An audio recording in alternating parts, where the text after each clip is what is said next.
ਇਹੋ ਹੀ ਚਾਹੁੰਦਾ ਸੈਨਾ ਜੋ ਹੋਇਆ ਇੱਕ ਗੱਲ ਮੇਰੀ ਯਾਦ ਰੱਖੀ फांसी की सजा बोलन ते लगने बड़ा वक्त होता है। अस्सलाम वालेकुम। आज सुल्तान राय दी बड़ी ही जबरदस्त और बड़ी बेहतरीन फिल्म लैके तुहाडी खिदमत विच हाज़र हो रहे हैं और उस फिल्म का मुकम्मल तारफ तुहाडे सामने पेश करांगा और तुहानू दसांगा कि यह फिल्म किस साल च रिलीज़ हुई, इहदा की रिजल्ट रहा और किहड़े अदाकारा ने किहड़ा काम किया है, किहड़े अदाकारा ने अच्छा काम किया है और केड़ी इंडियन फिल्म है जिसकी फिल्म कापी है। उस फिल्म का नाम है कोबरा। 9 अगस्त 1991 बरोज जमा रिलीज होने वाली एक रंगीन पंजाबी फिल्म कोबरा। कोबरा जिहड़ी सी वो डबल विजन फिल्म सी, यानी कि सिंध सर्कट के अंदर उसनू उर्दू च रिलीज किया गया सी और पंजाब सर्कट के अंदर उसनू पंजाबी जबान रिलीज किया गया सी, यानी कि इस फिल्म नू 2 जबानों च रिलीज किया गया है। इस फिल्म का जो टाइटल रोल है अदाकार सुल्तान राय ने अदा किया है और सुल्तान राय ने इस फिल्म के अंदर डबल पार्ट अदा किया है। एक तरफ वो कोबरा होता है और दूसरी तरफ एक एक्टर होता है। जी इन्हां एम्बुलेंसां गैर मुल्कियां दे बम नाल फटण वाली लाशां ने जिन्होंने पोस्टमार्टम तो बाद बाहर के मुल्क भेजा जा रहा है। इस फिल्म के अदाकार सुल्तान राय। ਇਹਦਾ फैसला भी उत्थे होएगा मारिया जदों सलमा दी आवाज। सुल्तान राय ने इस फिल्म के अंदर टाइटल रोल यानी कि कोबरा का मेन किरदार अदा किया है। एक तरफ वो कोबरा होता है और दूसरी तरफ वो अकबर होता है और अकबर जिहड़ा होता है और फिल्मां च एक मामूली जा एक्टर होता है। नादरा किन्ने बेवकूफ ने तुहाडे मामू भला इहो जिहियां गल्लां कोई बच्चा ना। नादरा ने सिंध के अंदर उज़मा का किरदार अदा किया है और उज़मा जिहड़ी होंदी है वो सुल्तान राय यानी कि अकबर दी वो भैन होंदी है और वो आम फिल्मां की तरह कॉलेज और यूनिवर्सिटी पढ़ती है। गुलाम मुहिउद्दीन मैं तेरे जुर्मां दियां फाइलां ना पढ़ियां होंदियां। गुलाम मुहिउद्दीन ने इस फिल्म के अंदर अरशद का किरदार अदा किया है और अरशद जिहड़ा होंदा है वो पुलिस इंस्पैक्टर होंदा है और आम रूटीन का काम है गुलाम मुहिउद्दीन का इस फिल्म विच। नगमा आ लंघ गया पुत्र आ चा। नगमा ने इस फिल्म के अंदर सुल्तान राय अकबर दी मां ते नादरा उज़मा दी मां का किरदार अदा किया है और नगमा ने अच्छा काम किया है। गो के नगमा का काम इस फिल्म में घट है लेकिन उन्होंने अच्छा काम किया है।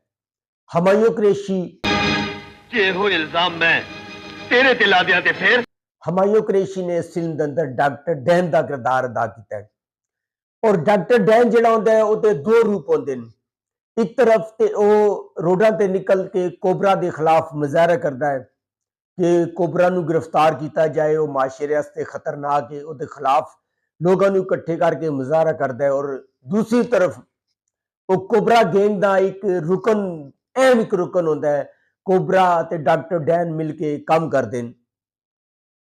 गोरी भाई दी पार्टी नू डिलीवरी इत्थे देनी है या बहरूने मुल्क। गोरी ने इस फिल्म के अंदर मारिया का किरदार अदा किया है और मारिया जिहड़ी होंदी है डॉक्टर डैन ते कोबरा की एक समझ लो कि अहम रुकन होंदी है, अहम साथी होंदी है और सारे तीनों मिल के काम करते हैं।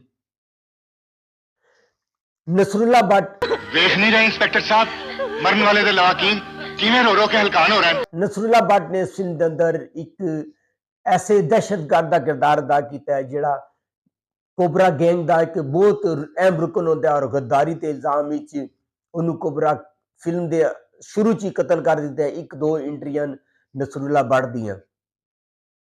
आसिफ खान नहीं तैसी जुलूस नु लाठी चार्ज चांस गैस सुट के भी रोक। आसिफ खान ने इस फिल्म के अंदर DIG का किरदार अदा किया है और DIG जिहड़ा होंदा है उहदे एक चेहरा ते कई रूप होंदे हैं।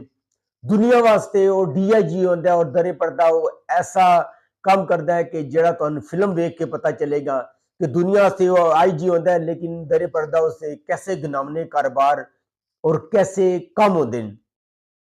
आबद अली जितके कोबरा गैंग दी इस खास रुकन दी गिरफ्तारी नु मंजर आम ते लिया के मैं आबद अली ने इस फिल्म के अंदर डॉक्टर खान का किरदार अदा किया है और डॉक्टर खान की यह ड्यूटी होंदी है कि वो कोबरा गैंग नू गिरफ्तार करे।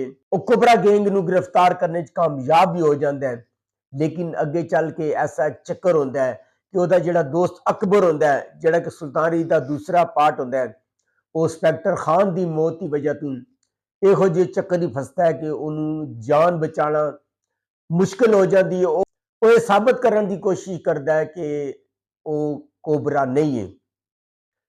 ਮਹਿਮੂਦ ਖਾਨ ਨੂੰ ਜਿਹੜਾ ਵੇਖਦਾ ਬਰਫ ਹੋ ਜਾਂਦਾ ਅੱਜ ਕੱਲ ਪੂਰੇ ਹੀ। ਮਹਿਮੂਦ ਖਾਨ ਦਾ ਇੱਕ ਇੰਟਰਵਿਊ ਦੀ ਪੁਲਿਸ ਦਾ ਸਿਪਾਹੀ ਹੁੰਦਾ ਹੈ। हसन मुराद ਜ਼ਮੀਨ ਅਗਰ ਫਟੀ ਨਹੀਂ, ਆਸਮਾਨ ਅਗਰ ਗਿਰਾ ਨਹੀਂ तो हसन मुराद ने वकील का किरदार अदा किया है और ओदी एक एंट्री है। सलमा आगा ने इस फिल्म के अंदर 2 ही गाने किए, यानी कि डांसर होंदी है। उस तो अलावा फिल्म के अंदर सलमा का कोई ना कोई डायलॉग है और ना ओदा कोई और सीन है, सिर्फ गाने। फिल्म के अदाकार शाहिद राणा, एदा म्यूजिक दिता है जुल्फकार अली ने। जिहड़े इस फिल्म के लिखारी वो सलीम मुराद और जो स्क्रीन प्ले भी वो भी सलीम मुराद ने लिखा है।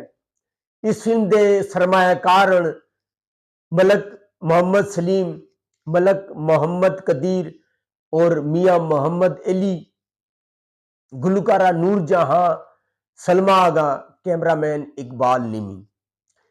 और यह जी फिल्म है कोबरा, अगर तुसी अमिताभ बच्चन की फिल्म डॉन देखी है जी कि 1978 इंडिया च रिलीज हुई सी और इंडिया की सुपर डुपर हिट फिल्म सी, ओदी कापी है, यानी कि इंडिया फिल्म डॉन नू कापी करके कोबरा बनाया। और कोबरा जी है वो इतने हैवी बजट की फिल्म नहीं है। इंडियन फिल्म का जो बजट होता है वो बहुत हैवी होता है और वो इस वास्ते खुल के काम करते हैं।